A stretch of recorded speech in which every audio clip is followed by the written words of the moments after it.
was great. But yeah, let's get started. Thank you guys for being here. Thank you everyone for being here. I'm just going to go through a little bit of our preamble that we do at the start of every event here on Remarkist, which, we're really proud of this community. So we're happy for you guys to join us today. So hello, everyone. Welcome to Remarkist. We are a community of story lovers and fictional world explorers on a journey together. John Cabrera started us on this journey back in April, where we come together daily to watch our favorite TV shows, this one being Gilmore Girls, but other content as well, movies. We're going to move into some other content, and we always follow it with a lively discussion. A few months ago, we started with everyone's favorite show, Gilmore Girls, which happens to be a show that John himself was an actor on. But if you were just listening to our chit-chat before, he never actually watched. So it's really great that he has decided to watch with fans because, as he said earlier, we know a lot more than he does about the fandom. So last Sunday, we wrapped up our watch of season 6. That's how far we are into this watch, which is insane. But we wrapped up season 6, and we're on a week-long hiatus. Before we get into season 7, we're actually building in that excitement that we were just talking about, waiting for appointment TV, waiting for that new season to hit. So we filled our week with lots of events and really fun times, just getting excited for tomorrow when we start season 7. I am super excited to be hosting tonight's Fireside Chat. We have special guest Stan Zimmerman, Sheila Lawrence, and of course, John Cabrera. And we're going to dive into the world of TV's infamous writer's room. Nikki Jackson, as we said earlier, she's one of our original Remarkist community members, and she conceived of and planned this entire incredible event. But as we mentioned, had to step out at the last minute. So I know she's listening down below and participating as she can. But we have Nikki to thank for this incredible upcoming event. Woo, yay, Nikki! Yay, Nikki! She did tons of planning, and so she's made my job incredibly easy. And we also have questions from the community, which they have sent in for our special guests. So I will be working some of those questions into my list, and we'll have some time afterward to bring some people up and ask any more questions that we might have. So this is the second Fireside Chat of this kind that Nikki has conceived of. She did one with Dave Rogalski, who, she got to dive into all things Gilmore Girls music with him back during our first hiatus week between seasons 2 and 3.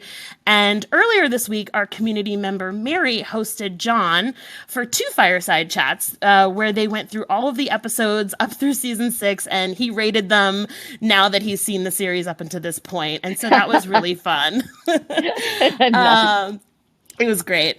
And, we look forward... I love season 6, by the way. Oh, yeah. Hello. I love season 5, too. Funny, when it was during season 5, you loved that one the most. I did, but season 6, it's just gotten way too juicy. I mean, way too juicy. Okay. All right, get ready for a little bit of a letdown after this. Sorry. Oh, wow. Wow, No shots spoilers, fired no pretty spoilers. early.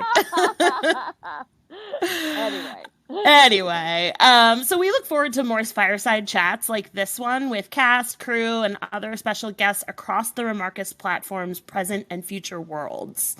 Our usual watch events, even when we have special guests, we have an open post-show discussion.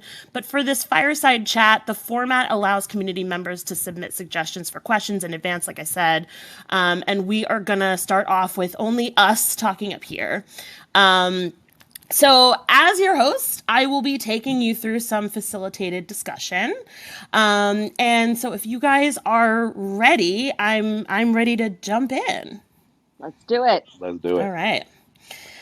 Okay, so I just want to first introduce you both officially. So I'm first going to go with Sheila. Sheila is a prolific writer and producer, best known for her contributions to The Marvelous Mrs. Maisel, Bunheads, Desperate Housewives, Ugly Betty, and of course our personal favorite, Gilmore Girls, to only name a few.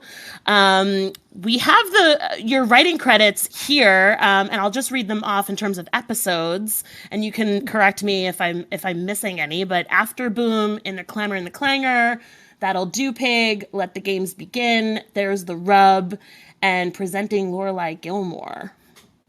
That's probably right. That's probably right. It was a long time ago, but that sounds about right. Okay. Sounds good. And we also have Stan Zimmerman joining us today. He, too, is a writer and producer best known for his contribution to The Golden Girls, Roseanne, Rita Rocks, of course, Gilmore Girls, and many more. And for reference, we have you listed, Stan, as the episode writers of Pulp Friction, and Norman Mailer, I'm Pregnant. And I'm wondering if I'm missing any there. No, all sounds good. All sounds good. Okay. And of course, last but not least, we have the creator of Remarkist and beloved actor John Cabrera. John, of course, played Brian, our favorite Hep Alien bass player. But he's also a writer, director, and producer with several series under his belt as well. So let's start at the beginning. Sheila and Stan, I was wondering if you could share with us a little bit about how you got your start in the industry. Sheila, let's start with you. Oh, wow. Okay. I don't know where to start the story. I'll just say I have always loved television my whole life, but never knew it could actually be a job until, I don't know, finally my senior year of college, I got an internship at NBC, and it was the most exciting thing in the world to me to like walk across the Tonight Show stage. And by the way, the writer's strike was going on, so nothing was happening. And it was still the most exciting place like I had ever been in my life. So I spent about 3 years doing, all the crappy pay your dues jobs in Hollywood. And 3 years, I'm now like, oh, that was pretty short. A lot of people have to kind of struggle a lot longer. So I'm very, very lucky. But after 3 years, I by a fluke got a job on a Nickelodeon sketch comedy show as a writer's assistant. The writer's assistant is the person who sits in the room with the writers and types as fast as humanly possible to get down everything that they're pitching and saying, and then they're the ones getting the scripts out and all that sort of thing. And the day I walked in there, it was like the skies parting, the beam of light coming down, and it was like, these are my people. And so I finally, after having gone through, I worked in just every odd, casting, accounting, production coordinating, everything. And as soon as I was with the writers, I was like, yeah, this is where I belong. And I was lucky that they ultimately made me a writer on that show after having been an assistant. And then I wanted to switch over to network half-hour sitcoms. And so I went back to being an assistant on a show called Mad About You and a show called Friends, and then got hired back. Never heard of it. No, I didn't think so. I didn't want to presume. But then I got hired back at Mad About You as a staff writer, and then things have kind of gone from there. Very cool. Thank you for that. That's such a cool origin story. What about Stan? What about you? I slept my way to the middle. And I had wanted to. Actually, as a kid, I created my own network in my bedroom. So I was always like Sheila, obsessed with TV and creating shows, and just loved television. And luckily met my writing partner, Jim Berg, at NYU when I was studying acting. And we started writing spec scripts. And then I was sick of being poor in New York and moved to LA. And luckily and working at the Vista Movie Theater. And luckily, within 6 months, we got a staff job on a TV show, and never looked back. And started getting pilots right away, and landed on the first season of Golden Girls as our second job. Yeah, and got on Roseanne, met Amy, and somehow ended up on Clubhouse.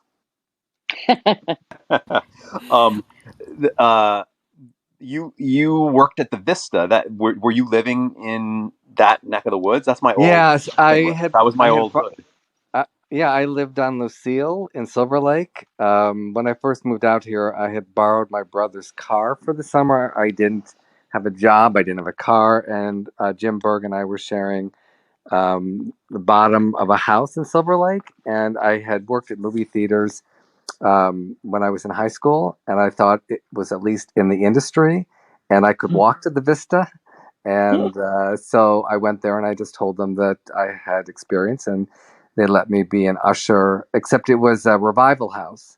So they, every day or two, you'd have to change the marquee and get up on this rickety ladder. And on the second day, I had to put up one of Lena Wertmuller's movies, which are like, 15 words.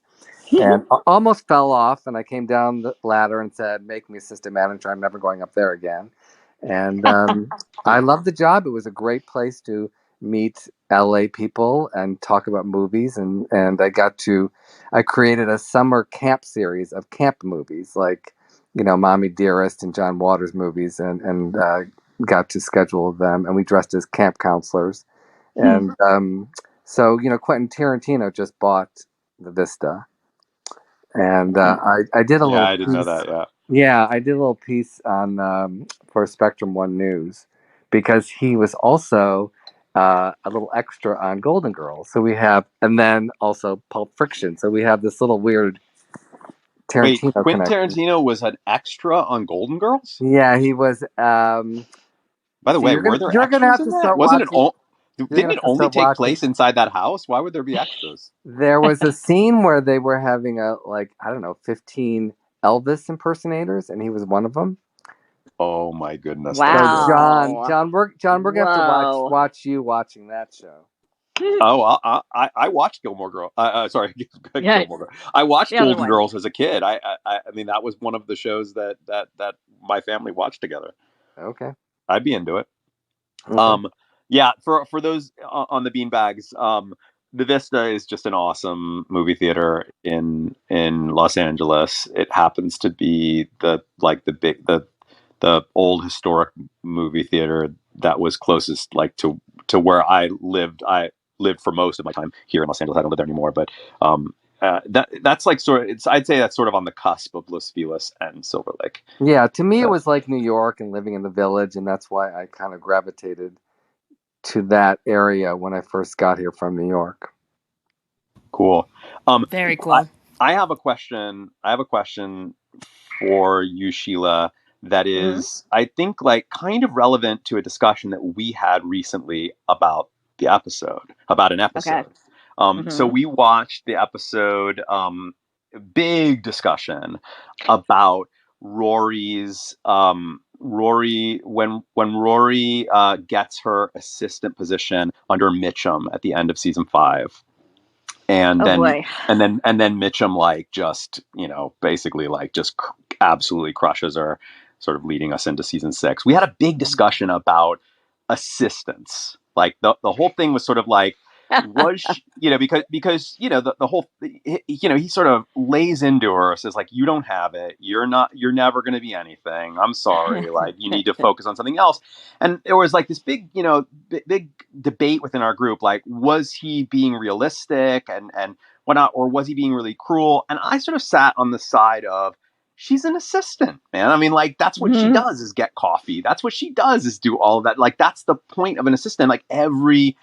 Every job is sort of begins from, or a lot of jobs, not just in Hollywood, but also in legal fields and all, they sort of begin in this sort of thankless position where you are expected to not really do much except get people what they need. And that's that. Would you say that that's the way it is, or do you feel like those who succeeded, those who really became writers, had something extra that was more than just the I get you coffee? Because that might help us at least get closer to settling that debate about whether or not we could have it.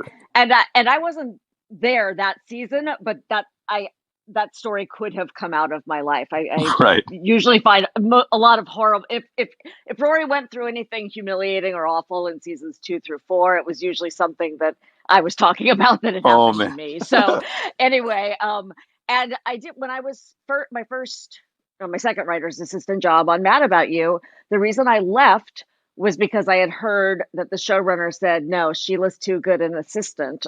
Who's ever going to make her a writer? Like it was weirdly like a compliment to my assistant skills, but he was like, I wouldn't lose her as an assistant. Wow. But no, what I always tell people, and aside from that one experience, what I've always found to be true is you do a really good job doing the crappy job that you've been hired for. And people know that you don't want to get coffee for the rest of your life. And if you're making their lives easier and doing things without complaining and, just whatever, then people will want to help you. Like on Friends, I feel like a number of those writers were like, hey, do you have a spec I could read? Do you want me to pass it along to my agent? Like things like that. And it was specifically, I think, because like I never tried to pitch in the room, because I felt like if I do that, then I am not focusing on what everyone else is saying and I'm not getting the notes down and whatever. And there was another assistant who pitched constantly and it drove me crazy. And she did not fare well there. So that's interesting, because that actually happens. I mean, you see all these other people sort of pitching, and that was part of our discussion. There were some folks who were like, she should have been harder. She should have pitched. If she's really the reporter that she says she wants to be out there in the field, she should have been a killer, even as an assistant. And I was I don't think that actually is the way it works. But you also have to... go ahead. No, go ahead. You also have to remember it was a different time. Originally, they were called gophers, which meant go for this, go for that. Oh my goodness, really? That's what. Yeah, I did that in New York, and actually worked for Les Moonves, and he was like, wow. "You're too smart for this. Like, I'm not going to make you go for all these stupid things." Then they became PAs and assistants. So you have to know your place. It's a very delicate balancing act, don't you think, Sheila? 100%. And I do think you find your moments, certainly. Yeah. I will say one night when I was just working with David Crane, the showrunner of Friends, and one other writer in a room. So it was just the three of us, and the two of them were sitting there quietly forever trying to think of a joke. And I had an idea that in that moment, I'm like, hey, how about blah, blah, blah. But that's a very different thing than when 10 people who are being paid to be writers on the show are all jockeying to be heard, and the typist in the corner is like, hey, I've got something. You're like, no, that's not the right moment. So I understand the people in the debate who were saying she should have been more of a force, but in my experience, I want someone to do the job they were hired to do, and to find the right moments to let those other parts of their personality and their abilities be seen, not when it's awful, but not in the moment that the room is working till 2 a.m. and needs coffee, But you're also looking at it from a 2021 perspective. Yes. Think of it back then, and interns are very different now than they were, because now they are cheap labor, and she had to know her place, having been there season 5, otherwise she would have been out the door, because you don't want someone to butt in. They're there to listen and learn. Yeah, I love it. What I think that idea, I love it. It's this, that if you make the lives of the people you're working for easier, and they like you, that they just instinctivly will want to help you. And most people are smart enough to know that nobody's dream in life is to get coffee, and they're smart enough to understand. I don't think that's true, John. I actually think what Sheila's thing is when you get a really great writer's assistant, and they are really hard to find, you're just seen always as the writer's assistant. You don't want to give that up.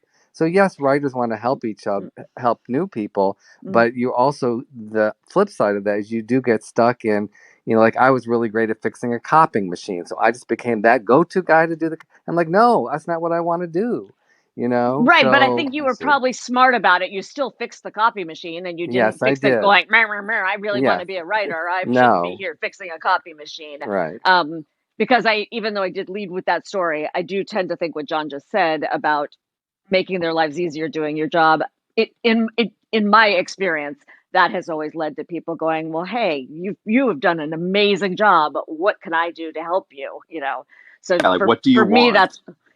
for me, that's ultimately, But it's being able to that was a great path. Literally Yeah. reading the room. You have to read the Yes. room and suss out when there is an open path to jump in and when there's not. Yeah, and probably when you've got a Mitchum in the room who is like not going to necessarily care at all about your dreams, is really only focused on what they want. That's somebody who may actually be like, you're good at copy machines, I'm just going to keep you at that role, right? Whereas, and it sounds like you understood that to a degree, because you kind of went, with that person who said Sheila will never be, you were like, okay, I'm out of here, Right. because and so that's reading the room, right? That's understanding. Like, at another place, I'll hopefully find somebody who isn't so selfish, who isn't, that will appreciate what I'm doing for them and understand if I'm anywhere near a writer's room, it's not because my dream is to get coffee for these writers, because I want to be a writer. And if you have a heart and that what I'm doing for you is good, then at some point you'll be like, how do I help you? Like, you clearly have a dream. What can I do to help you? And I've been on a lot of shows where, like, if we what's called a group bang an episode, we'll give the credit to one of the writer's assistants or two of them, so that they'll get a credit and they'll get residuals. But even like Amy gave Lisa Randolph, who was a writer's assistant for many years on our season, she gave her an episode to write. Whoa. Yeah. That's rad. Yeah. Yeah. I mean, I think more and more people are realizing that writer's assistants, that's a stepping stone to becoming a writer on a show. And so, usually it takes a couple years of being an assistant. They don't tend to do that in your first year. But everyone, like we've all said, everyone knows you're not doing it for the love of typing and fetching coffee. So. Well, that's, I always think it's, like an apprenticeship, right? You're there to sort of absorb everything that's going on around you and then hopefully become one of those people. Exactly. Which is cool. And when you're the writer's assistant, you can watch what the group dynamic is. So you can tell like seniority, if you're just a staff writer or you're an exec producer, like when to jump in, when not to, when to give your opinion, and when to back off, and like it's your show. But I've been in rooms where people are like just holding on to their idea, and you're just like, let it go. It's not your show. Yeah. That's actually a great segue into my next sort of multi-part question about, inside the writer's room and, what kind of positions there are in that room. This is a group of people here that, we might not be familiar with all of the different positions, like, like assistants, like you said, or, story editors, producers, executive producers. What roles do all of these people play? And actually, how do showrunners kind of build that cohesive team? Like, what are the elements that they're looking for? Oh, Jesus. Well, I'll start with the first one, and while I'm talking, Stan, you think about the hard part of the question. Okay. Thanks a lot, Sheila. Sure. Love it. So people always wonder, because you see a million, producer and other credits, or other titles in the credits, and everyone's always surprised to learn like a whole lot of those people are all just writers. So, and it's because the Writers Guild has, I hate to call it a hierarchy, but it kind of is. I mean, there's a very clear ladder that you climb as a writer on a WGA show, and there are certain pay minimums that go along with it. And then on the show, there's certain expectations that as you move higher up the ladder, you're able to do more things. And credit. Like, staff writers are not credited in the crawl. Right. Even though you're there every day.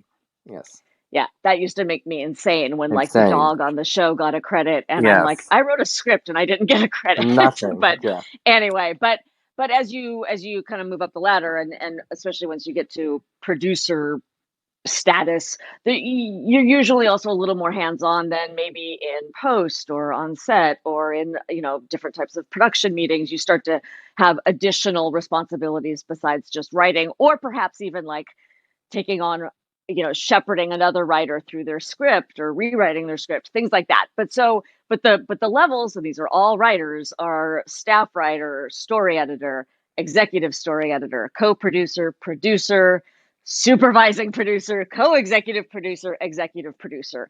And then occasionally you get consulting producer thrown in there. And that's just sort of, it's usually someone who's there part-time, or I don't know, they were previously an executive producer and they won't be that on this show. So they don't want to seem like they went down in status. So they just go, just call me a consulting producer, whatever. It's kind of a weird catch-all title.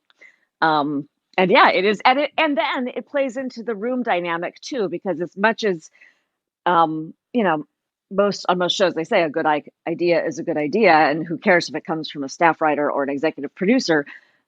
There are still, potentially 8, 10, 20 people with ideas, and ideas are all valid, and you ultimately need someone at the top who can make the decision about the direction you're going in. And, that's usually the showrunner / executive producer. But then if they leave the room, then it's clear who the second in command is. And that's the person you're pitching to. And then even kind of within the hierarchy, those unspoken rules that Stan was talking about before, you kind of, if you're a staff writer, you should not be like speaking over a supervising producer. You're welcome to speak, and you should, and that's your job, but you kind of, your place, you read the room. And so as much as it sounds kind of harsh that there's an on-paper hierarchy, it actually, I think, helps things to function much more smoothly. Very well done, Sheila. Oh, why, thank you. And now I have forgotten the second part of the question. The second was how do you put together a room? Is that the second part of the question? Yes. The powers that be, or the showrunner, or however it's coming together, a show is coming together.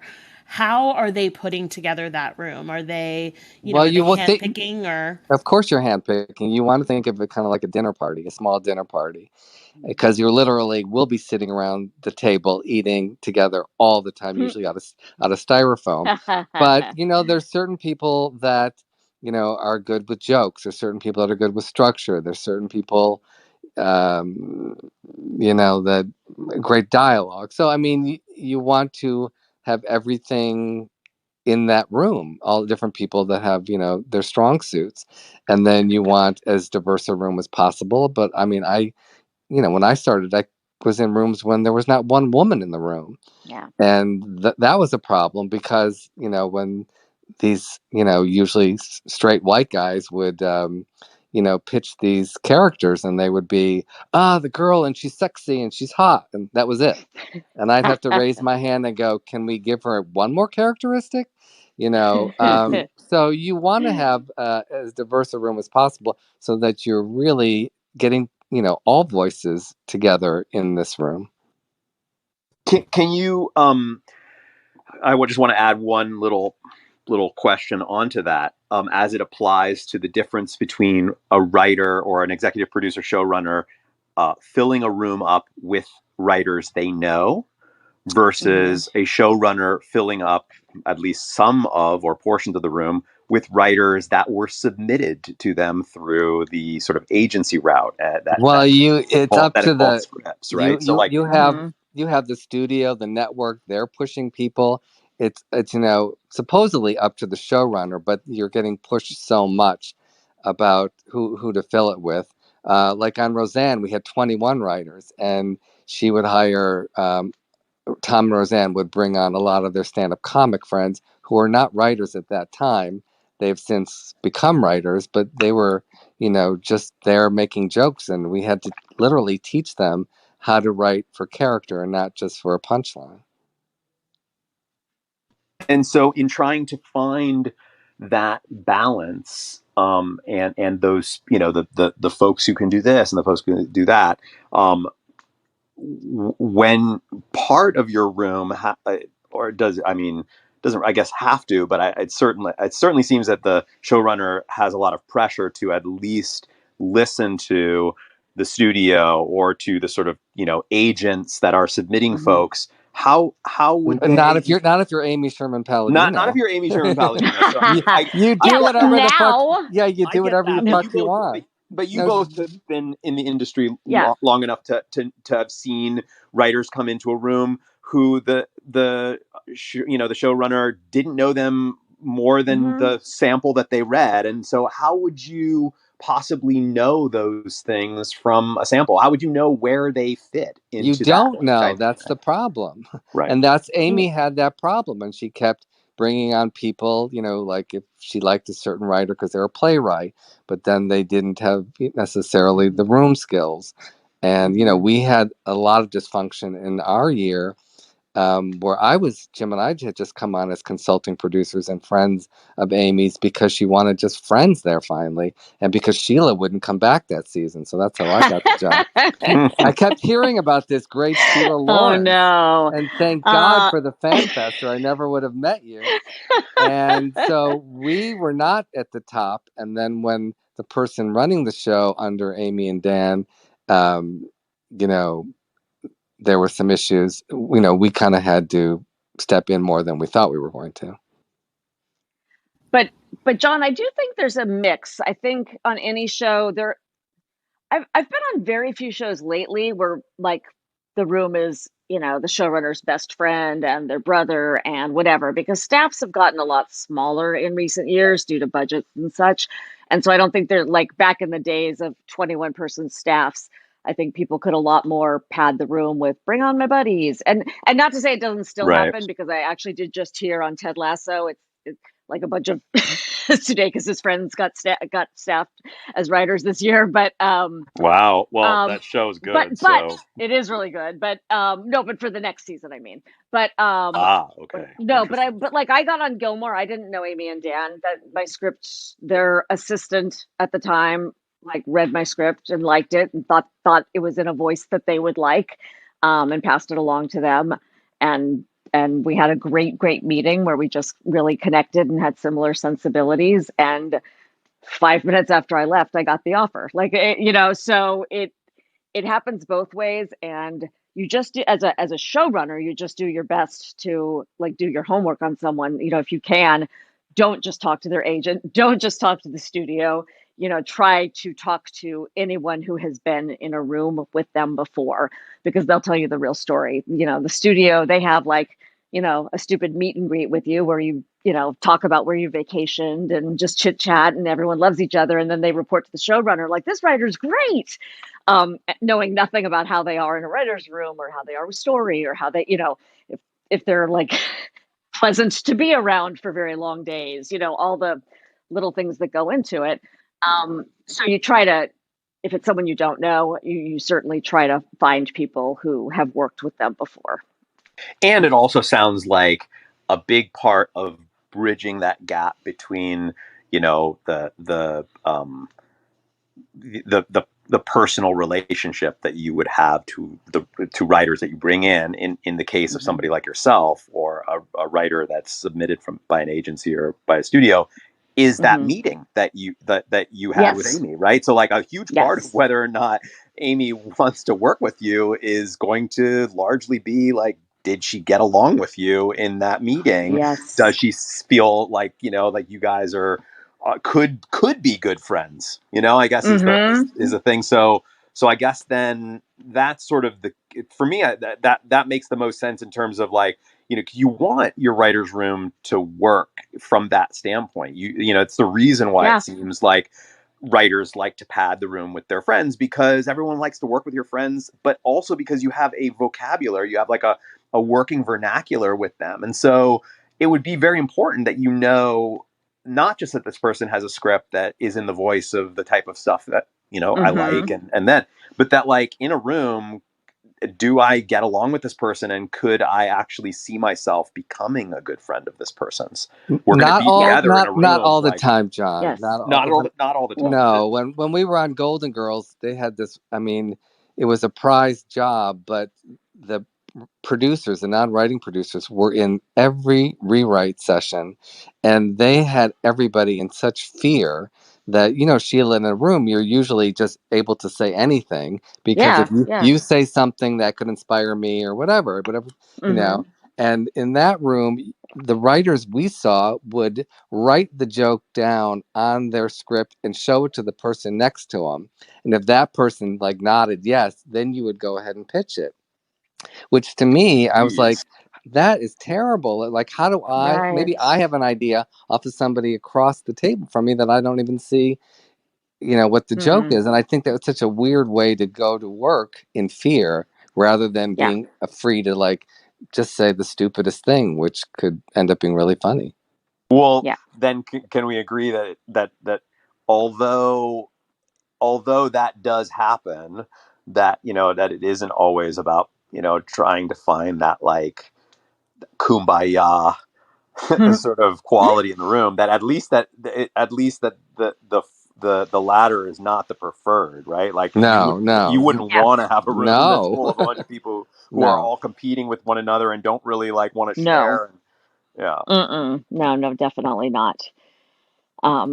That's why literally the best staffs I have worked on have been where there was a really terrible, mean showrunner at the top, because we all bonded together so much over the common enemy. Now, what's better is if you can make the network the common enemy, and your room is solid as we do this, we think this, we all believe in this script. How do we fight them? So yeah, in a well-run show, the room kind of functions as almost like a family, with good and bad, but always kind of knowing we're on the same team, we're fighting this together. Love that. That also brings me to my next question. And I apologize. I don't know if you guys heard it, but I just got a flash flood warning on my phone. That's what that was. I did hear it. I was I'm sorry. Where are you, Diana? I'm in New York City, and I unmuted just as we got our third warning for the day. So it's really okay, but I don't know. Sorry about that. I apologize. No, I hope you're okay.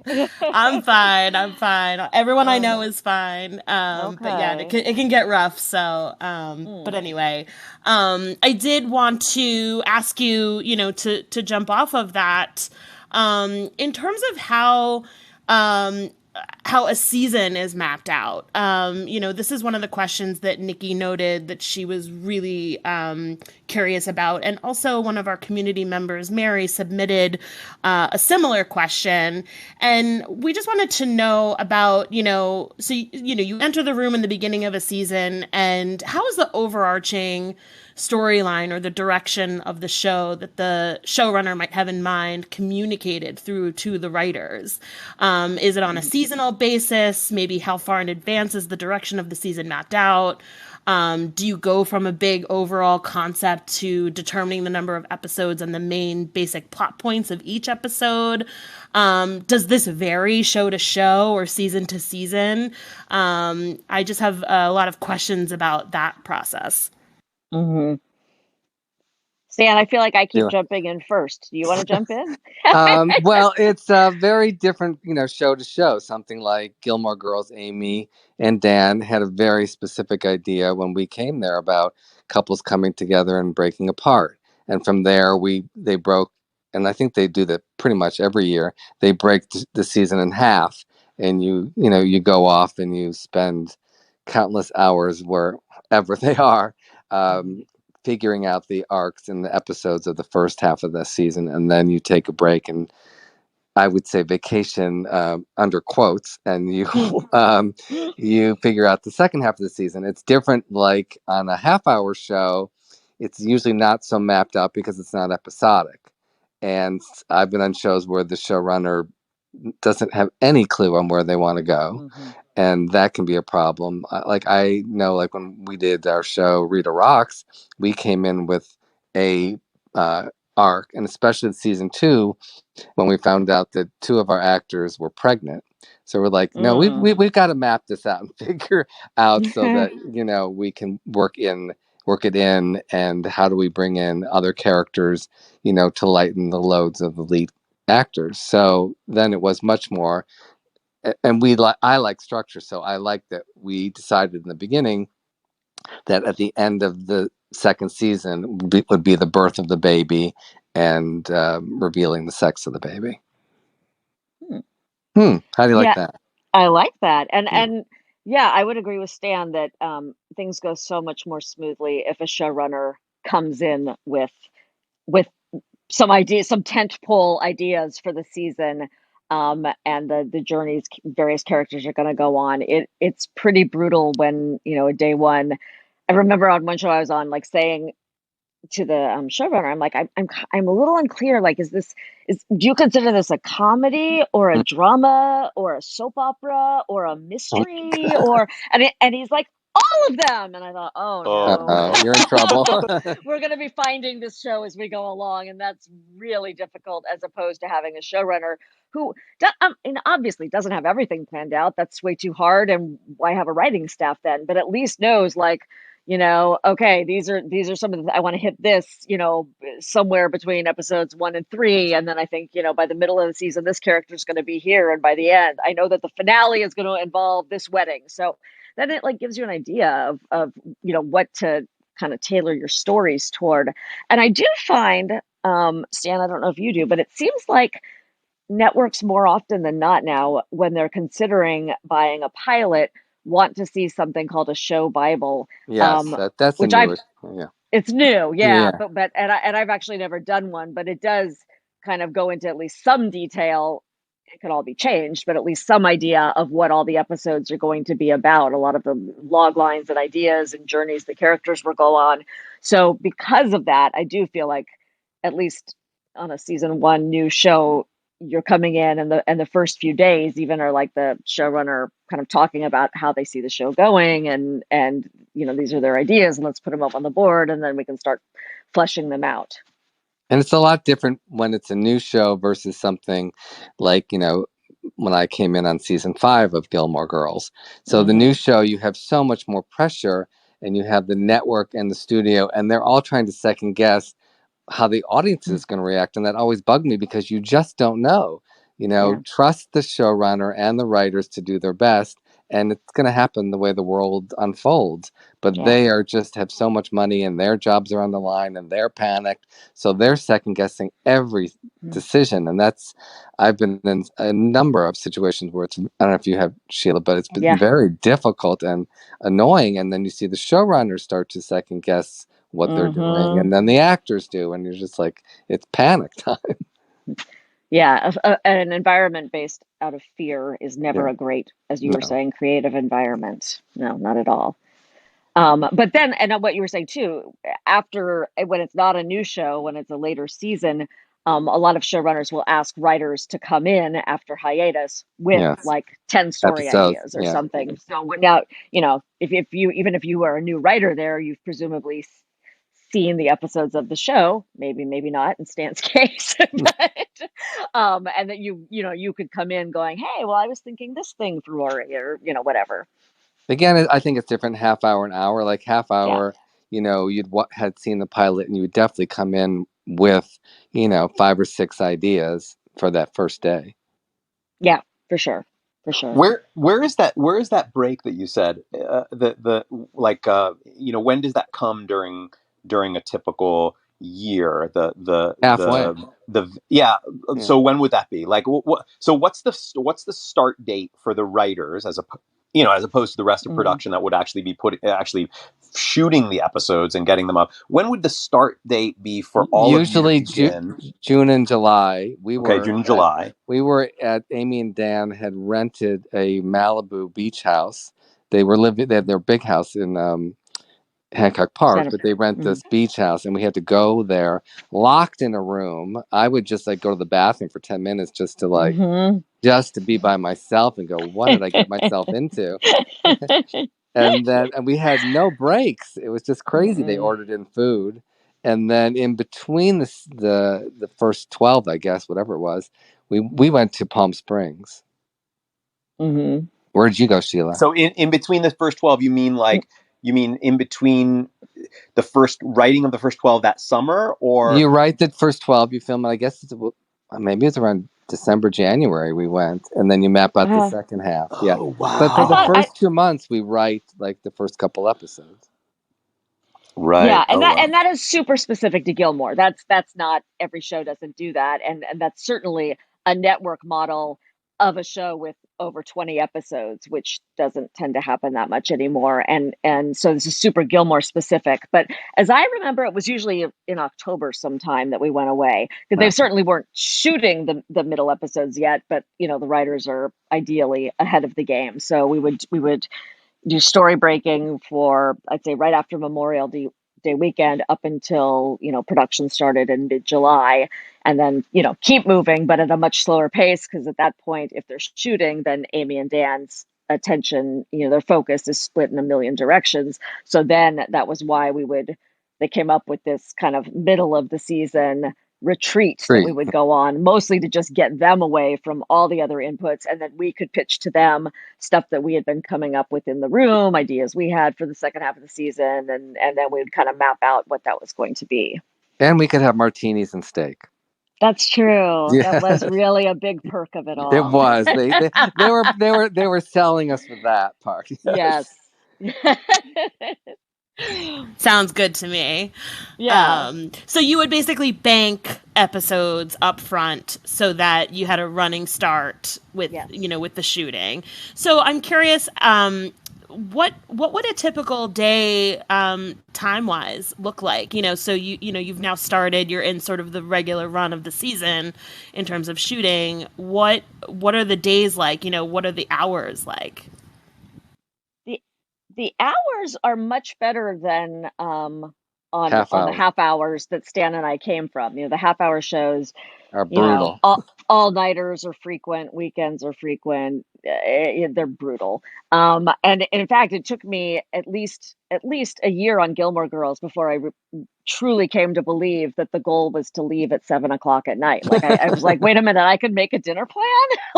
I just didn't trust it. And there are always exceptions. And if there are certainly nights we ordered dinner, but they really tried to be done by 7, because there's always more work to be done. And so at a certain point, you just have to go, well, we'll tackle that tomorrow. And we would start at 10, because writers' rooms start later than the rest of the world for reasons I don't fully understand. But then we would eat lunch in the room. We didn't take a break for lunch or anything. So we would be in the, and we didn't tend to go to set either. So we would just be in the writer's room, or hiding in a bathroom from 10 until 7. Right. And then there was always that hour before lunch where we had to order. So that was always fun. Oh, yeah. Too. Yeah. You really didn't get a lot done until after lunch. You barely get going, and then lunch, as I'm sure you could tell from her writing, food is a very important thing in Amy's life and all the writers' lives too. So ordering lunch was a whole production, and a lot of time backup lunches were ordered. If you were trying something and you weren't sure you were going to like it, Amy would insist you order a backup lunch. And we were well fed on that show. Very, very well fed. Well, that's really good to know. In true Gilmore fashion. That's really good to know. Exactly. Well, John has told us about, sort of last minute script changes and stuff like that. We hear about that a lot. How would that come about and go down? And, was that an often thing, or was it, like you've said, pretty much leaving at 7 p.m.? I will add to that the most, the most of that I remember was in season 6. Season 6, I remember getting scripts at midnight, all like not having a script, like not even having a script at all until that night before I was going to be shooting. Not even having a table read because the script wasn't finished, or they hadn't written our band scenes in, so having us at the table read didn't make any sense. That was for me a big season 6 thing, if I remember correctly. I don't remember it happening as much in the earlier seasons that I was in. It did, maybe not quite. I don't remember table reads being canceled, but it was always a crunch. Amy she needs or likes the time pressure, so she would write all night long the night before a table read. And I do remember coming into a table read and scripts being distributed as people are coming in, and like actors were getting them literally hot off the Xerox machine, and the rest of us, get them as the table read is in progress. It's like, here, we got 10 more, that kind of a thing. But I don't recall, and you guys correct me if I'm wrong, I don't recall a ton of revision pages relative to other shows I've worked on, like where things are changed in the course of shooting. On other shows, it's usually as a result of like you get the network notes in or whatever, and they want things different. Or in a comedy, it's because something just isn't playing as funny, so you might reconceive that story or the scene or whatever. I don't recall doing massive revisions while I shooting. remember You guys? we did the most revisions after the table read. And table Yes. reads are not usually very common in hours. They are in half hours. But Amy brought that to Gilmore Girls. But a lot of times after the table read, and I don't remember us ever canceling one our year, but they were mostly because the scripts were too long. We had to trim stuff. Yep. That was most of the cutting. But in half hours, you go down every day and you watch a rehearsal with the studio or the network, and then that's why the massive changes would have to happen literally between the run through, ordering dinner, and then you're already at 5 or 6 o'clock, and then you're starting the rewrite. And that's why we'd be there at 2, because you'd usually be filming the show in front of an audience at the end of the week. With an hour show, you're filming, while we're working on the other one. So the script has to be locked. And I don't think there were many changes because Amy was already approved everything. Yeah. And John, as you know, actors weren't allowed to change anything on set. That happens on other shows, but not on this one. No. Well, if you even got like an and or a the, you forgot an article or a conjunction, you would see George Bell just walking your way. And it got to the point where you actually were so hyper aware of it that you would make that mistake, and like as soon as you'd hear cut, you would look over at George and be like, I got it, don't worry. Got it. I know what I did. Yeah, I mean, I remember, I mean, I didn't miss a lot of table reads, but I did miss some. And if I remember correctly, there were some where I don't remember being asked to the table read, and my sense is that they hadn't finished that, or I really don't know. And I will say I can't really judge how much Gilmore compared to other shows in terms of revisions, but I absolutely remember the little thin manila envelopes that would be at my door with a bunch of blue pages in them. Like, without a question of a doubt. I remember that. But I mean, it might not have been that many compared to other shows. I don't know I don't know exactly what a lot of revisions would be. I just don't remember. Yeah. On some shows, you go through many colors. It's always or second. I remember pink and blue. I remember pink and blue. Pink and blue, occasionally yellow or something. Goldenrod was a big deal. Yeah, always when you hit goldenrod. So for those in the couch that don't know what that means, so like with each revision of a script, you change the color of the paper. And that like gives everybody a sort of very quick visual understanding of where that particular revision comes in. Right. So if it's a big packet, that you know we were there all night long. And it's also if you don't get a whole new script in that color unless more than half of the pages have been changed. So you're collating various colored pages into your original white script. So by the end of shooting, you have just this, rainbow colored draft. You have a rainbow colored script. Yeah, it's really cool. I mean, like that first script that they give you for the table read, the one that like most fans have seen with the colored construction paper, cover and all that. That's not the shooting script. That's the script that we get for the table read. And then there's another script that you get usually. Or you may or may not get it. I don't know, but I have a couple of them, and those scripts do become multicolored. They if you look at them from the side, they're like full of yellow and green, and blue and pink, and that's just because those are all the different pages within that script that went through a revision, and with each major revision, which then gets locked, and then a new revision comes up, they add new pages to it. And I have a few of those. I don't know exactly how I got those. They must have been episodes that I was in a lot of it, because usually I just got the sides. Oh, interesting. Huh. That's really fascinating, and it's a great way to make sure that you're not going off the old script if there's a new color. Exactly. Yeah. I come from the publishing industry, so that's like that's a great idea. That's a good hack. Yes, for sure.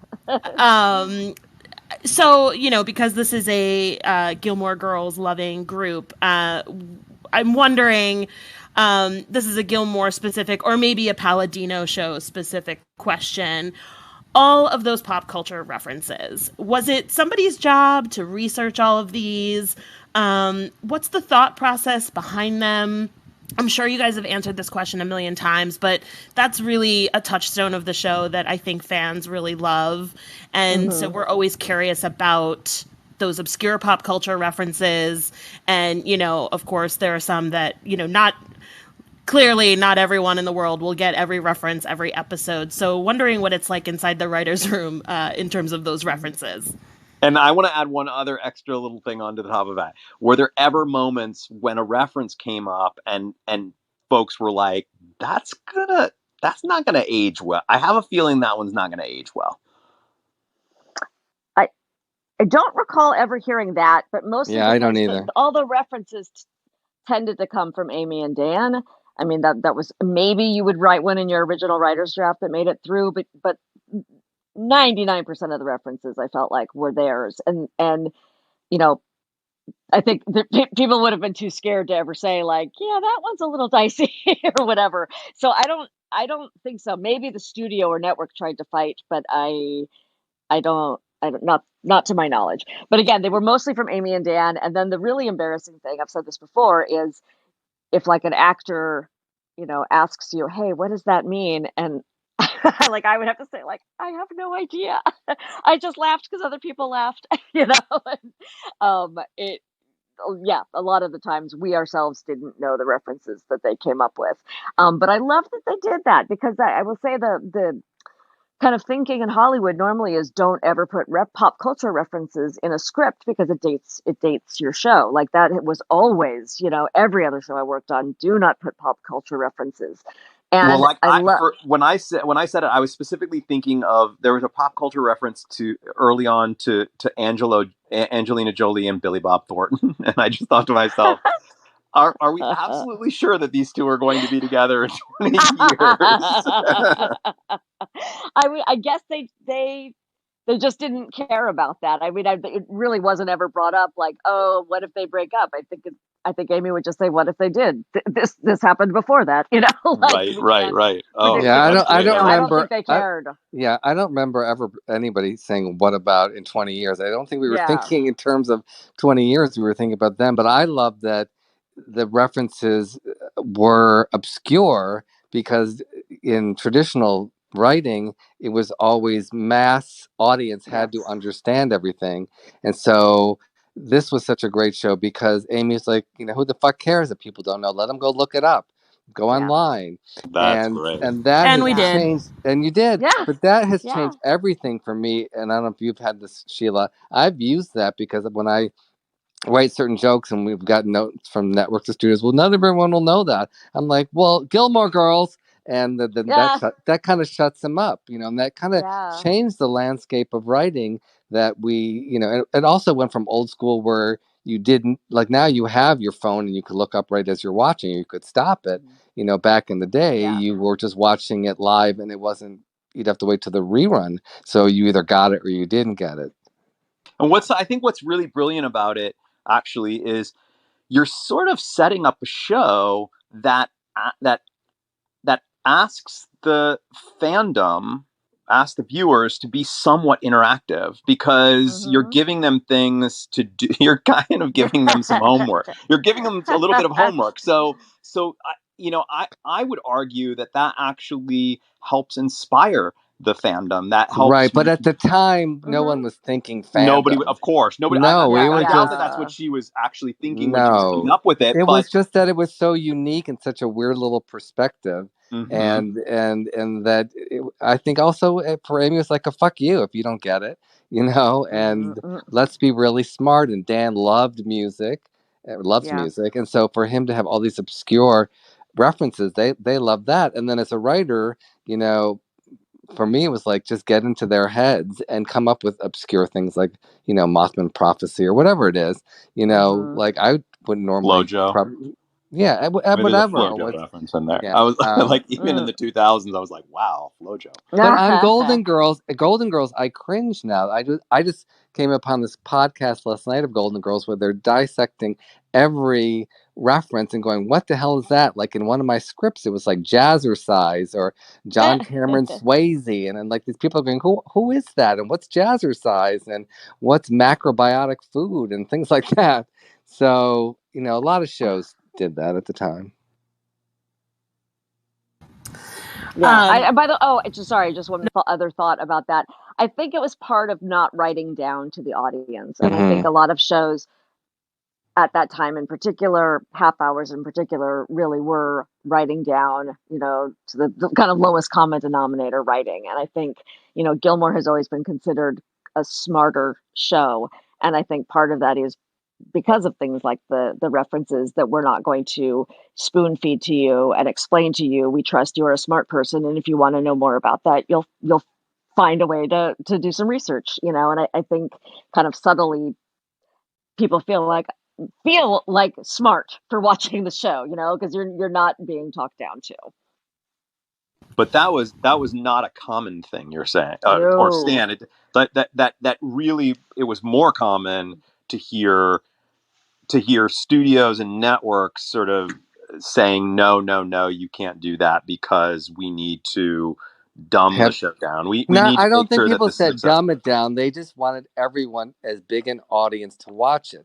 And then, as all these networks and, cable and then streaming, it became fragmented audience. So you could be very specific. But I but feel it wasn't like there then. Gilmore kind of, changed the landscape of like, yes, you can be smart and be very specific, and not everybody has to know every joke. Yeah.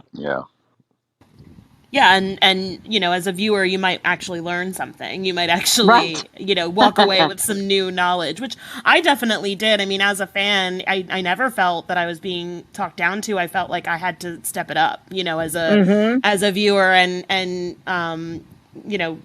we didn't really have the internet like we do now. But, I had to go look stuff up, and, the DVDs came with that little, little booklet of like the Gilmoreisms, and that was always very helpful. So I have a question for you, Diana. Because you watched the show when it was on the air. You were a fan of it from the beginning. So, and I was a bit older than Rory by about a couple of years. So at what point would you say during your viewing did you actively go out and try and answer the questions that you had about some of these references? Would you say from the beginning, or would you say it wasn't until you became like really a hardcore fan, or would you say it was years later, or that through osmosis? Walk me through, like, at what point do you as a fan say, I want to understand all of that stuff? I think it was mostly for me personally, osmosis. I was I was going by the conversational cues. So I was going by, the theme that was being discussed, or, the rest of the scene, or, so I could kind of make a judgment about the figure or the person that, maybe Lorelai was, referencing, or a song that Lane was talking about, or, I could sort of make a distinction there. But I sort of kind of glossed over it a little bit because I was like, oh, I get it. That's some obscure band that blah, blah, blah. I could kind of like understand. And then I remembered, there were definitely times where I would hear the same thing, maybe referenced, maybe in the real world. And I'd be like, oh, wait, I know what that is. That's from Gilmore Girls. And, and then I'd go back and be like, what was that? So, I think at first it was really just, you know, like reading comprehension, you know, just like, oh, okay. Like Gilmore Girls was always like reading a fantastic novel. Like, you know, you just you see things and you're like, I don't know what that means, but I'm going to keep going because I'll probably get it, you know? Yeah. And I always felt like that. And then maybe later when my mom got me seasons 2 and 3 on DVD for Christmas one year. So that's when I actually had them in my hands to watch whenever I wanted, which was so exciting. And that's when I saw the glossary and I was like, oh, that's really cool that they did that. And so I started really actually reading them like a good book, you know, and following along with the episodes. So I think it was a little half and half. At first, it was more just like, keep going, you're on the ride and you'll get it later, or maybe you won't. But, you know, like honestly, I would hear the name of the band or something later and put it all together. Like Nico, I'd be like, oh, okay. Like, I know who that is now, you know, like it was just, it was really like weird, interesting, you know, time inside my brain. But yeah, I think later I looked at the glossaries because I thought it was a really fun, piece of marketing that they put in there. Yeah. You know? Yeah. So yeah, that's kind of how it was. And I was also young. So I was, you know, I didn't have the knowledge either of, you know, of an older person like Lorelai. You know, I was Rory's age, so I kind of went with it, you know? Yeah. But yeah. Cool. Well, the next question I have for you guys, this was submitted by one of our community members, Samantha, and I thought this was really interesting. But she asks, what are the main differences between a real writer's room and the ones we see depicted on TV? Like, you know, Studio 60 on the Sunset Strip or 30 Rock and the like. Oh, wow. We're not Studio 60 fan. We're not as glamorous, except for Sheila. Sheila is glamorous. Oh, stop it! That is not true.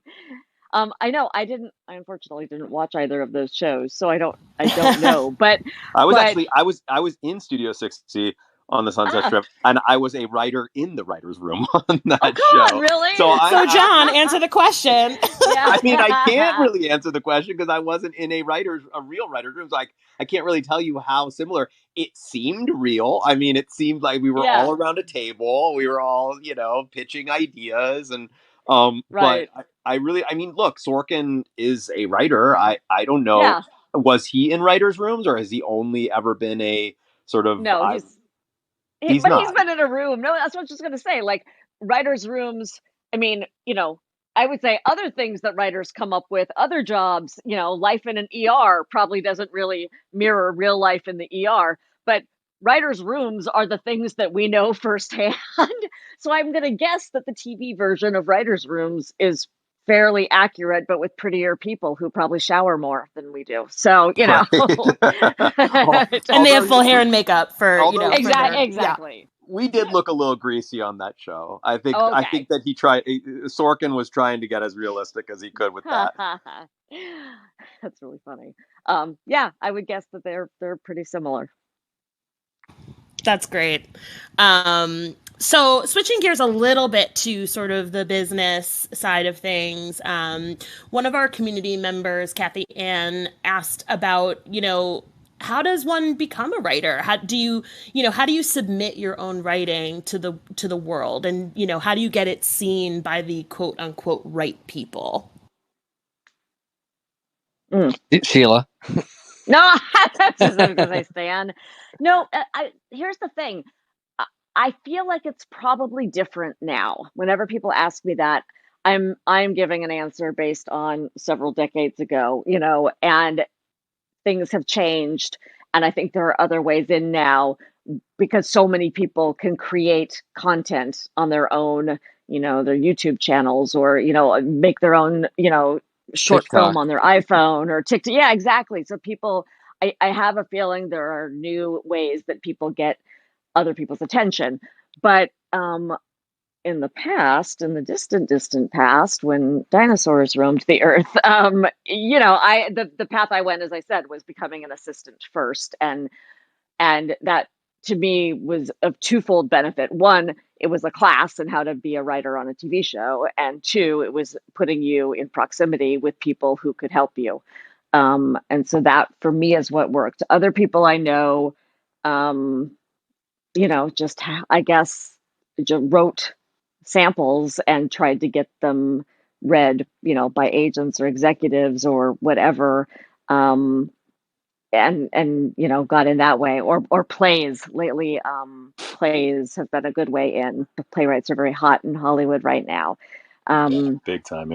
Yeah. Yeah. So, but again, I think it's different. I think there are more avenues in now than there used to be. Would you agree, Stan? Yes, but also writing, just write your script. Yes. Again, back in the day, it was writing a spec script for a certain show. And I was always like, that's important, but I also want to hear their voice. So I would ask for both. And now I think people are more open to reading original scripts. And I noticed a few of my writing students, Dulcie and Emma and Tiffany, and it's so great that they're writing a script. They're learning about pitching and outlining, and it's having that finished script. No one knows if you can do it, if you can execute it, unless you have the finished script. So just start writing and write a lot, and don't expect one script to get you in the door. Just keep writing and writing. Yeah, I mean, also, that's even that.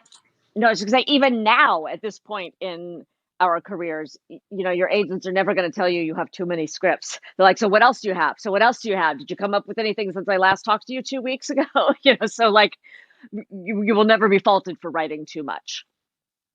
Yeah. Sorry, John. And I was just going to say, one big difference between now and then that I have to imagine influences this question is just the amount of content that there is out there now. I mean, there's just, originally it was just like a bunch of network channels, and then that was expanded with cable, and now it's just like all of the streaming networks and all, it's just like the amount of content that is needed is just way, way more than was needed 20 years ago. And so the reason why your agents are asking that question is because that, like, there are so many buyers out there that are just looking, like, searching for that next thing, that next show that they have to put on there.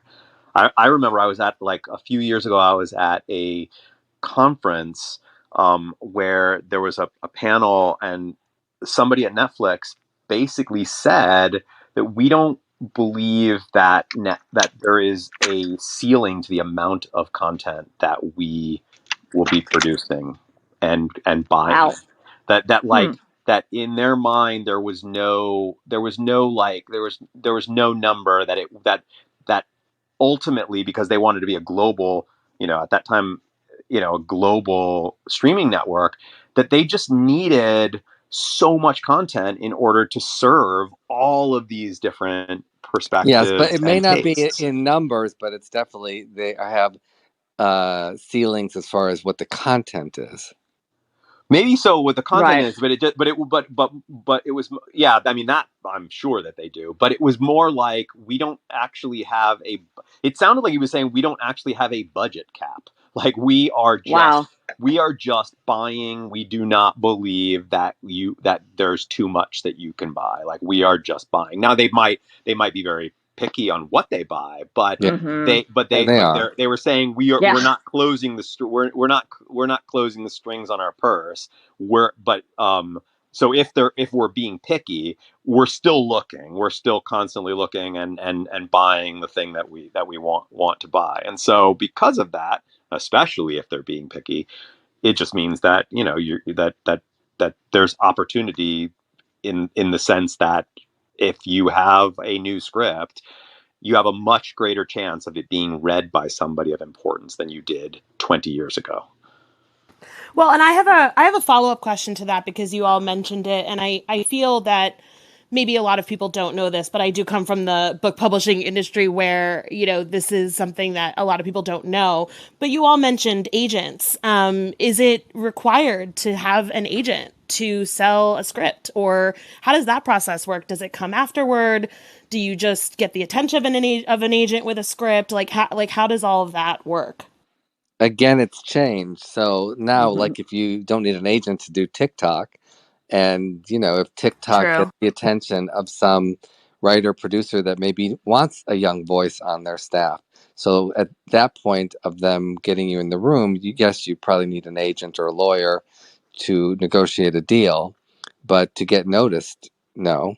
I mean, an agents now, you know, don't really do that much and don't want to work that hard. So it's up to you to come up with a way to get to people. You're saying, but most people have. Oh, sorry. Go ahead. I was just gonna say, you said now. I'm thinking only now. Only now.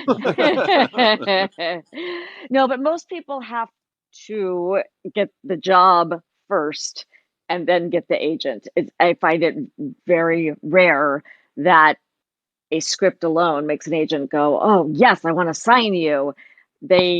They're all overworked. They have way too many clients. They have a lot of pressure to produce, and so they're a lot more likely to take you on, though, if you already have a project, some interest, a job. I got my first agent like right as I got my first job. Like he was aware of me already, and we've been talking, and so he was the one who told me that, hey, this show wants to hire you, and am I your agent or what? Was the actual how that happened. Yeah. And then I'd say, like, I actually went the last 2 years without an agent because I'm like, this is stupid. I get all my jobs myself through people I know, people I've worked with, whatever development stuff is coming to me because of Maisel through my lawyers. And so I thought, why would I do that? And unfortunately, I did have to finally admit that agents do serve a little bit of a purpose in terms of staffing.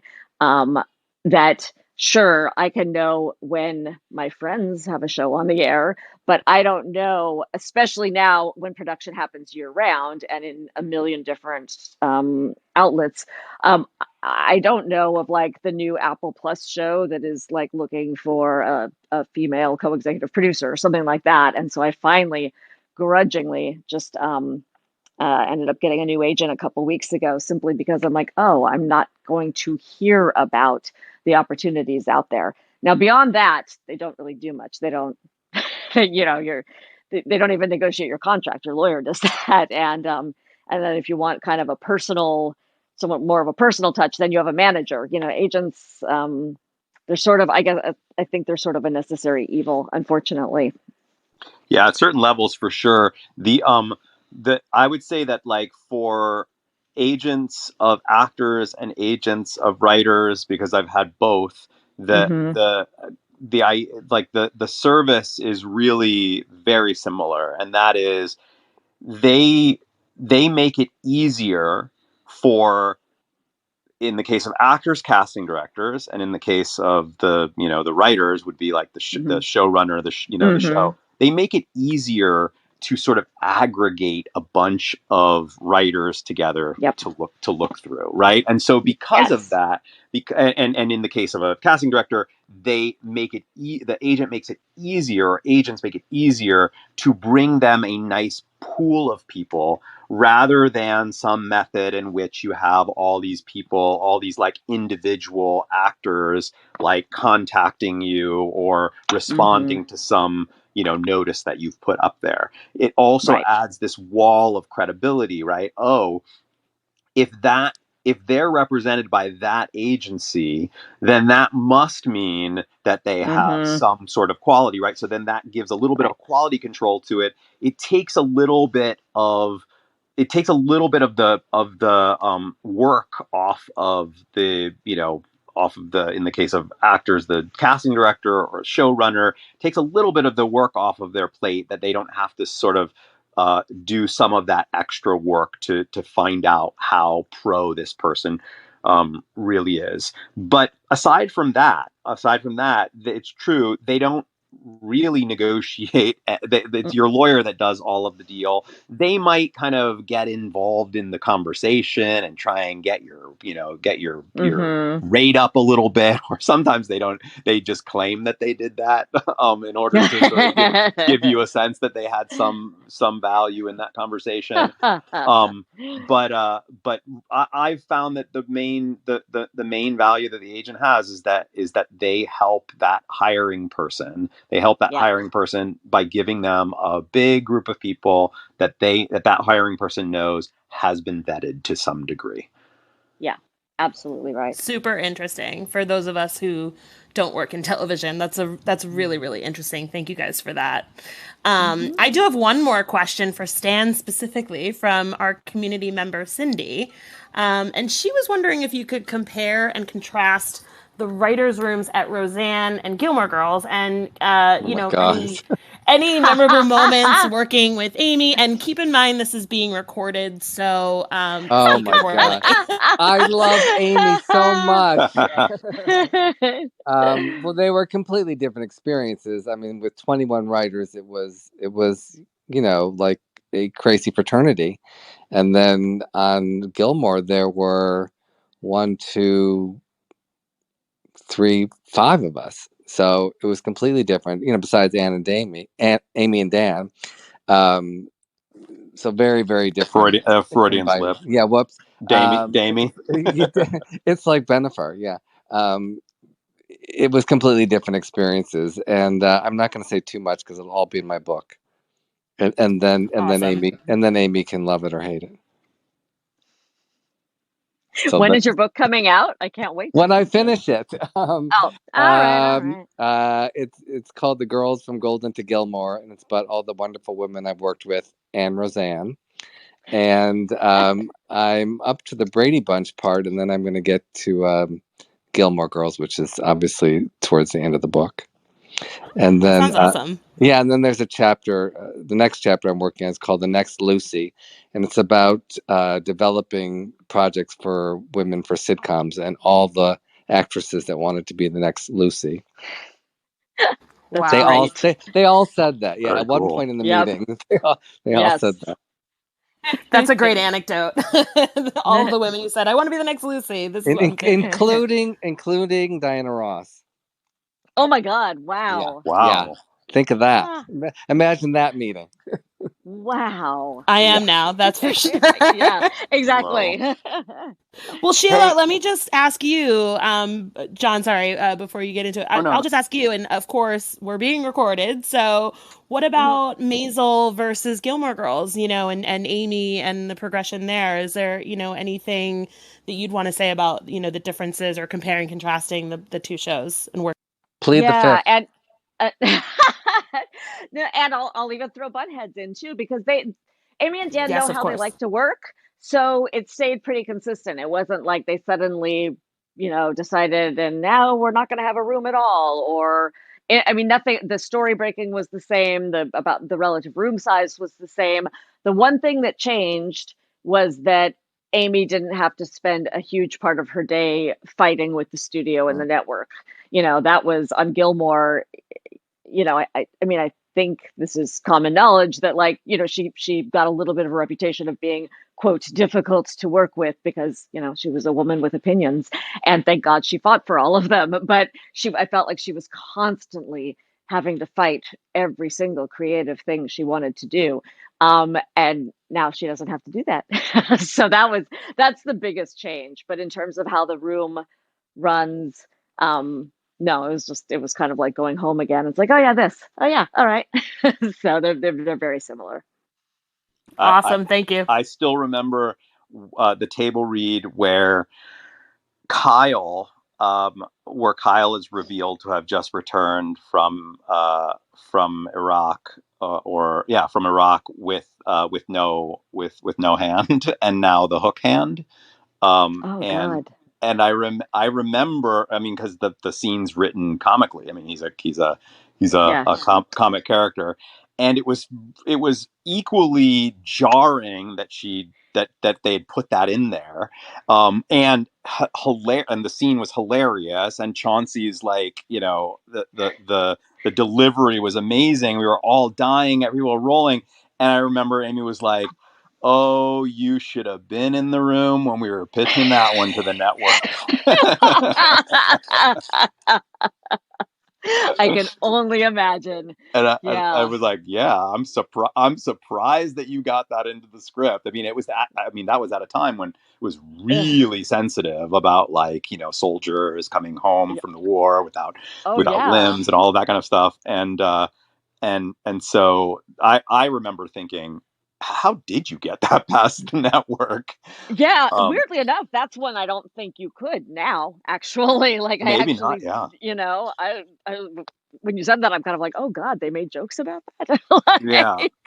But yeah, no, they fought and fought. And, it didn't help that the show was not wildly popular at the time, so here you are trying to convince a studio and a network that your vision is right, and you just have to trust me and whatever. And, the ratings were tiny, part of it being because, it was a tiny, tiny network that the show was on. But I feel like now we sometimes forget that back at that time, it was not Gilmore Girls the way we think of Gilmore Girls now.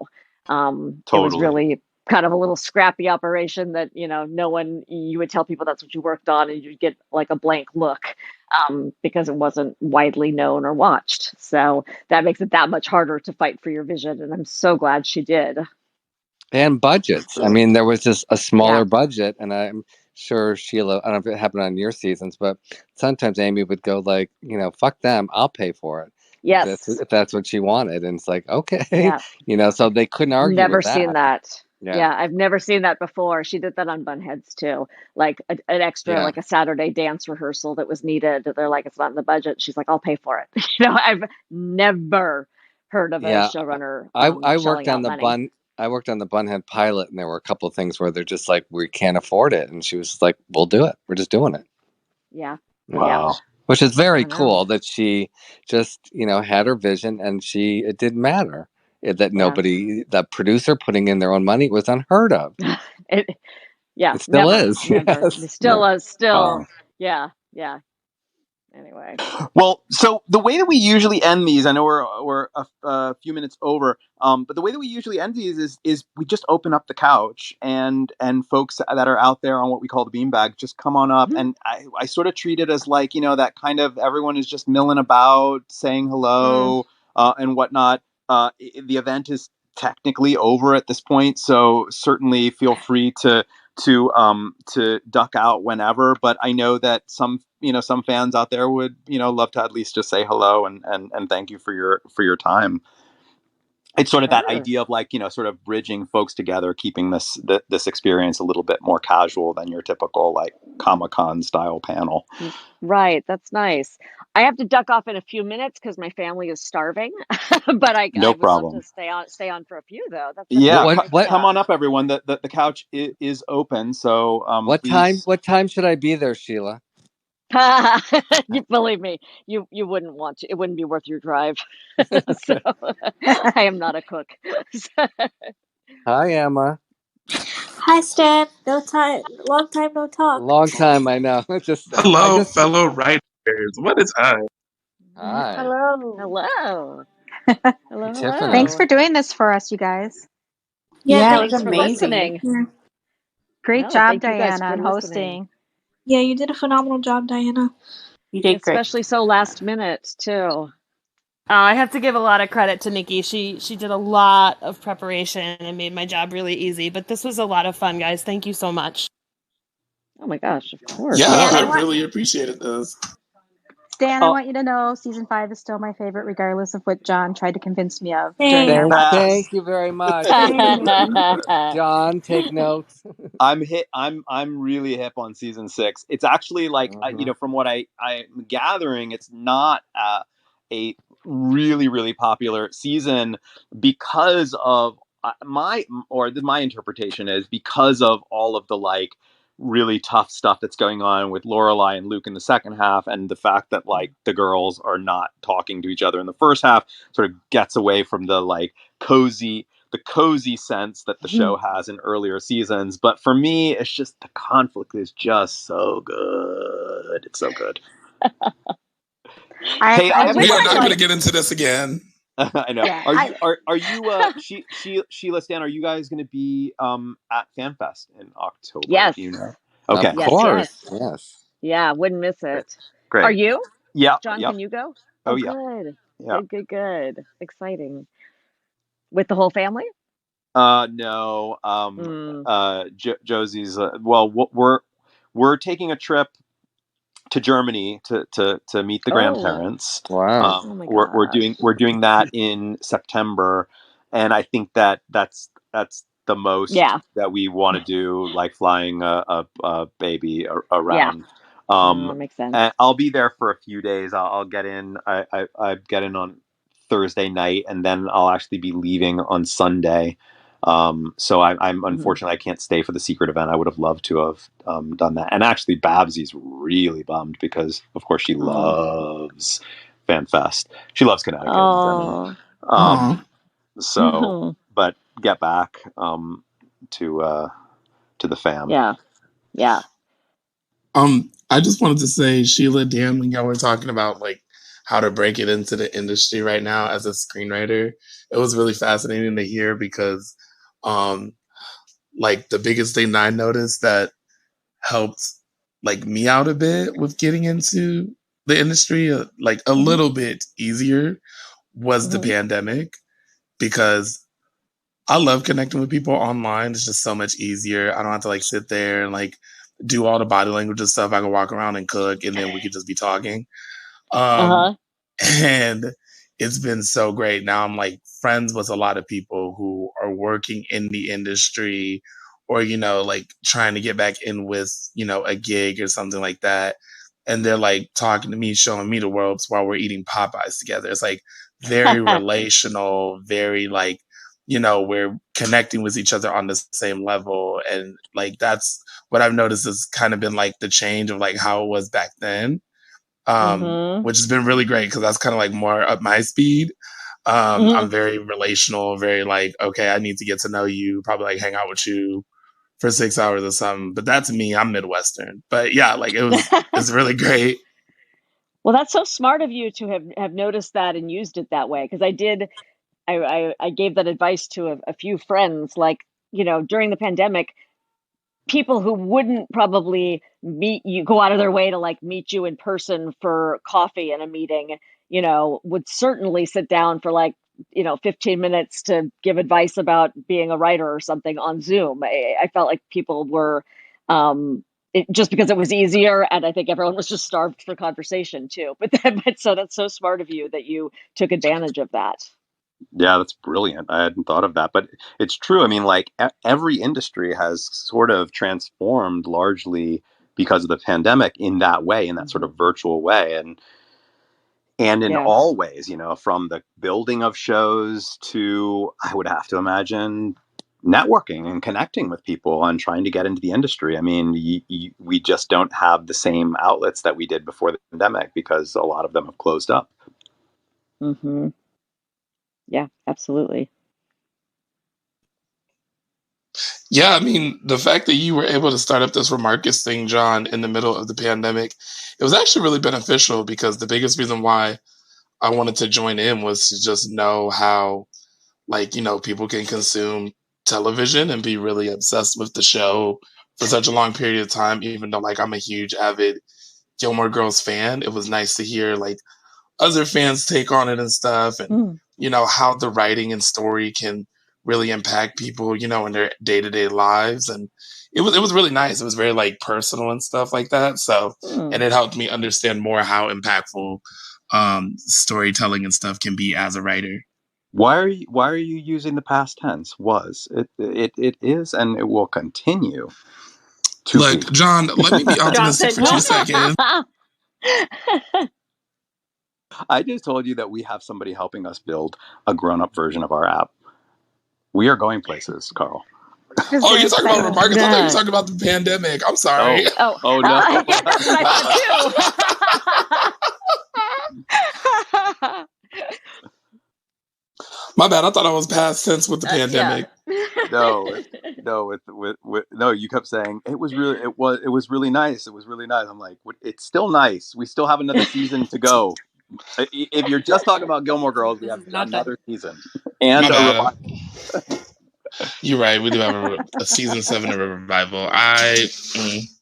We'll see if I show up for season 7. Does anybody have anything they want to ask or say to Stan and Sheila before they head out? I just wanted to say thank you, Stan, for giving all of us the opportunity that aren't in California to be part of your writing class, because it has really been a great experience, and it's so nice to have that opportunity that maybe we wouldn't have had if we hadn't met you at the Fan Fest, and with COVID happening, that it opened up other opportunities on Zoom. So just thank you very much. I agree, honestly. You're very welcome. I mean, that was one of the thrilling things of, taking a horrible situation like COVID and finding a way to be creative. And literally, you see all these people from all over the United States, and I had writers in Australia. We got to create this wonderful writers' room where we bonded and helped everybody out and bringing their ideas to fruition. And I'm just so proud and honored that you trusted me and that we got to have this really unique experience. I just want to, piggyback off of Dolce and agree and say thank you so much. I mean, Stan, I just finished class with you 2 hours ago, and Yes. how much I love you and how amazing this whole experience has been. So I won't reiterate too much, but I just want to say thank you so much, and it's been such an incredible experience, and I just have loved every second of it. And it wouldn't have happened without COVID, and thank God, this existed during COVID, because it really saved my mental state, because I really have not been in a great place mentally, and it really helped me get through it. So thank you for all of it, and thank you for taking such good care of our scripts and supporting us and loving us and helping us get to where we are, because honestly, we wouldn't be where we are in our writing journey without you. So thanks. Well, I'm so proud of where you all are with it. And, it goes right back to Amy Sherman Palladino for creating a show that brought us all together to have this experience. So, I will tip her hat to her and thank her for that. Hear, hear. Yeah. Hey, John, did you tell Sheila we might be doing Maisel pretty soon here on A Watch? Yeah, I mentioned at the beginning that Maisel is probably going to be. We're actually going to now expand, and rather than just doing one show in a really compressed fashion, we're going to actually now create a sort of slate, like programming. Like we're going to sort of think of Remarkist from a season perspective, and we're going to come up with a little slate of shows that we're watching throughout the week, right? So one show we'll only watch on these days, and another show on these days. And Maisel is definitely going to be in that first slate, and might be the first show that we sort of start and then start to weave the other ones in. But we're going to try and create a nice array. We'll have a reality show in there. We'll have something sci-fi in there. We'll have Maisel in there. Just a variety of to sort of speak to the sensibilities of the full community. We all kind of came together for this one show, but then it became clear that everyone here also has other shows that they love, right? And so kind of weaving those together into the larger concept of we watch shows together, we watch content together. Nice. Maisel will be next. Is there a suggestion box if people want to make suggestions for shows to watch? Yeah, absolutely. Yeah, and actually, on the if you get onto the app, you may even find yourself getting some tips from our audience in our in-game in our Monopoly money. Stan has kernels. But Stan has kernels. Yeah. Yeah, I love my kernels. There's no question, Stan. You need to open your app. I'm sure you got a bunch of kernels tonight. I love my but we have a polling feature on the app, and folks are polling shows all the time. Oh, cool. So yeah, absolutely. Or if you have a suggestion that you just want to send my way in my inbox, I would love to hear it. No question about it. I believe I've made my suggestion today already. Yes, I mean, and that's an awesome suggestion. I was actually just thinking how I don't really have we don't really have any like straight like half-hour multi-camera comedies on my current slate, and I was trying to think like what would be a really good one. I know that like some folks are really really into Friends. That is a great one, but I feel like it's sort of I don't like think anyone's done Roseanne.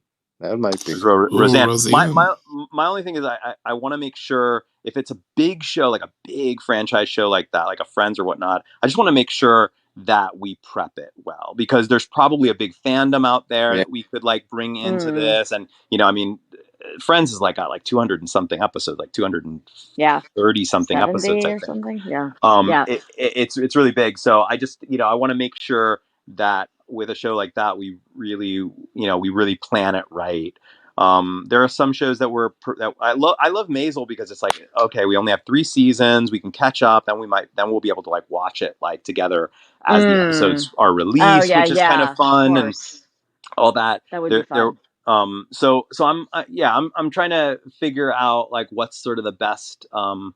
And then in the future, I think that, it could be a really great place for folks to watch new shows together. It could be a really great place for creators to bring their shows to an audience, and help get awareness and build a fandom around a particular show that is looking for an audience.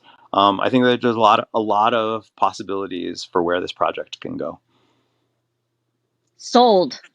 No, I think it's great. I really think it's great. Sorry, I missed the first couple minutes, so I didn't know you had already mentioned it. Oh, no worries. No, yeah.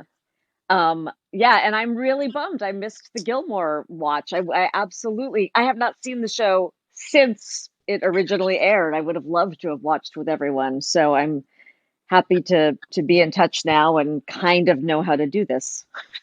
Oh, I'm sure there'll be a rewatch, Sheila. They'll be rewatching it. Yeah, we have it. We're gonna probably be implementing like something that I've been talking about is something that we'll do where like shows, what we call them worlds, a franchise that like every X amount of time, like long periods of time, like every year or every 2 years, they would go through what I'm right now calling a great rewatch, where for like a condensed amount of time, like 2 months or so, that particular show on our platform, that particular world is like almost having like a festival of like, where it's like constantly we're doing panels, we're bringing in cast members, and everyone is like being charged with the task of like a NaNoWriMo, like, everyone's being charged with the task of like, we are watching this entire series within this period of time.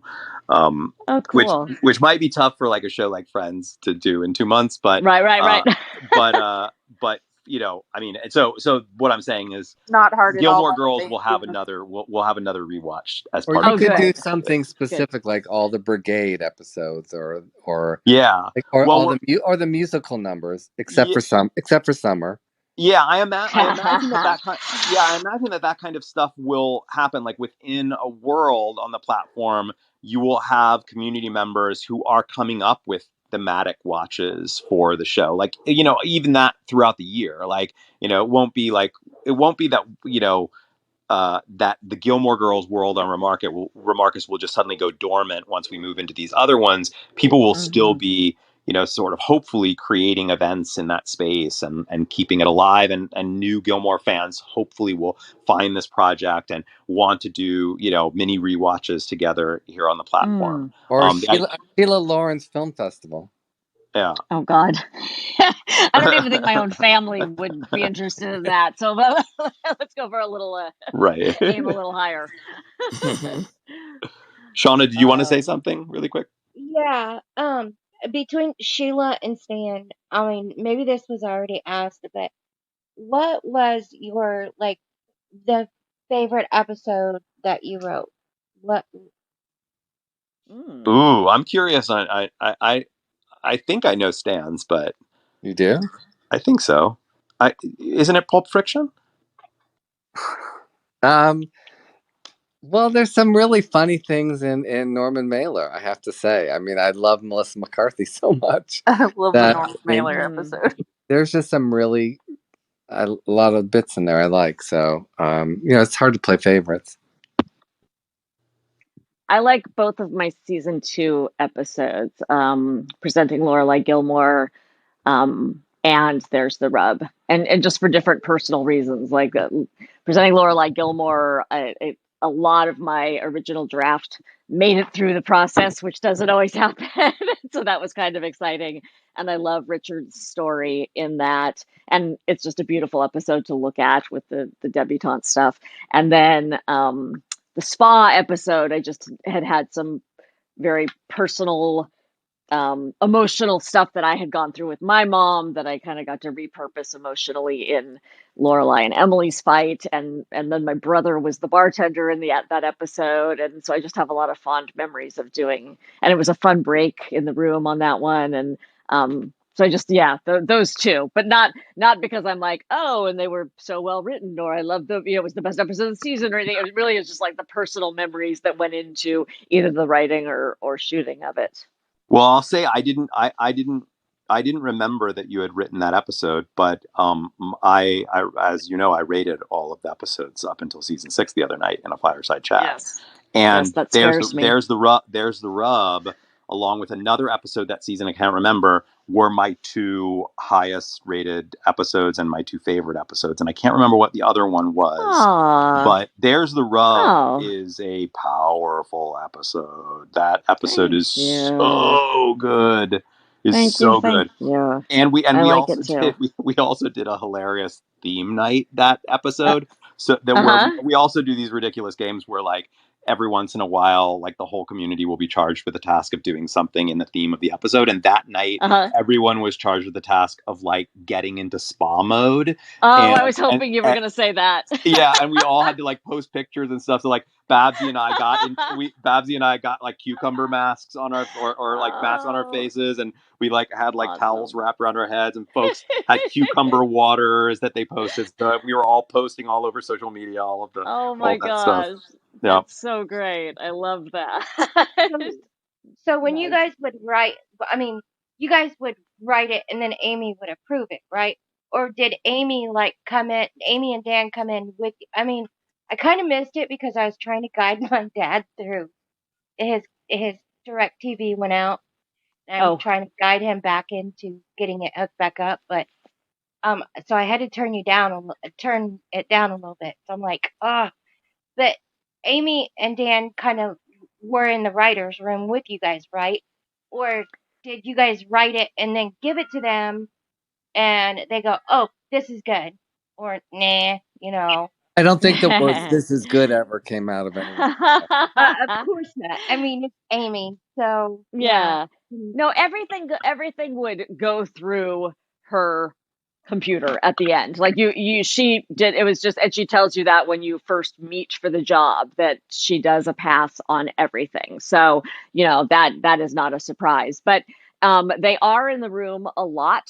They're in the room almost entirely in the very beginning before production starts, and then they're in and out. But as the room, they will kind of approve or talk about a shape of an episode, and then they leave, and the writer's room works on it for a while, and then they pop back in, and you pitch it to them, and they're like, okay, that's decent. Change that to this. Da da da. Okay, see you again in a little while, and then they go do something else and come back. That's sort of the process.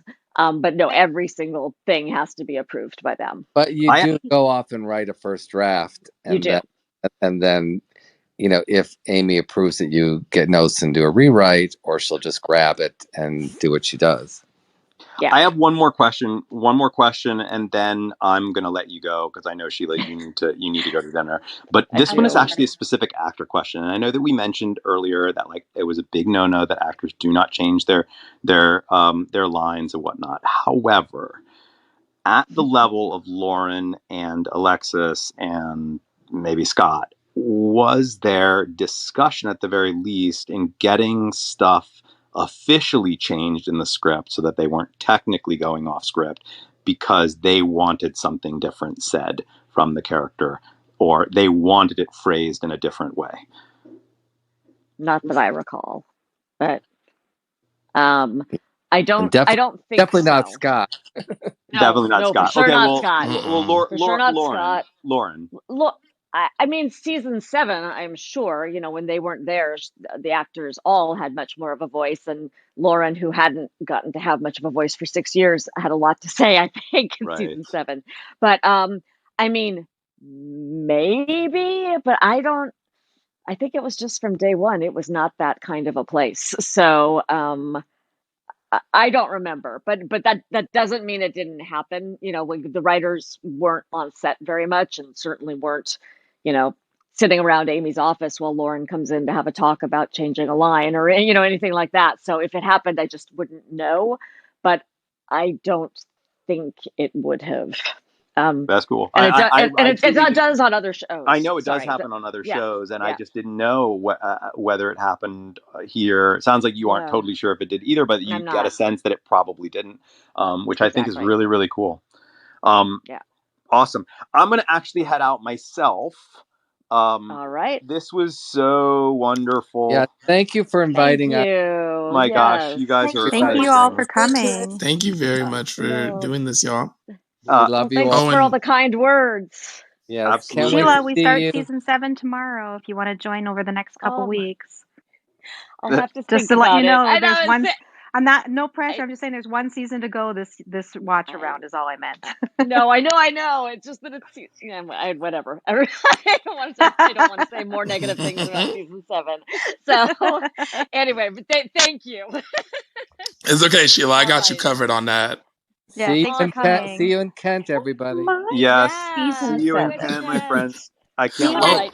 John. Oh, so wish I was coming. Just to tell you one thing before you go. Hi, John. Bye. Yeah. Speaking on like actors and changing lines and a culture behind the show and stuff. Look up the television series Girlfriends and let me know what you think later. Will do, for sure. All right, everybody. All right. Bye, guys. Bye. I was gonna say a Tisket a Tasket might have been your other one. It was my other one. I got a DM on it from Mary. It was like it was a Tisket a Tasket. That is correct. That's a good episode. All right, everyone. We'll talk Mary soon. keeping you in check. Good night, John. Good night, John. Night.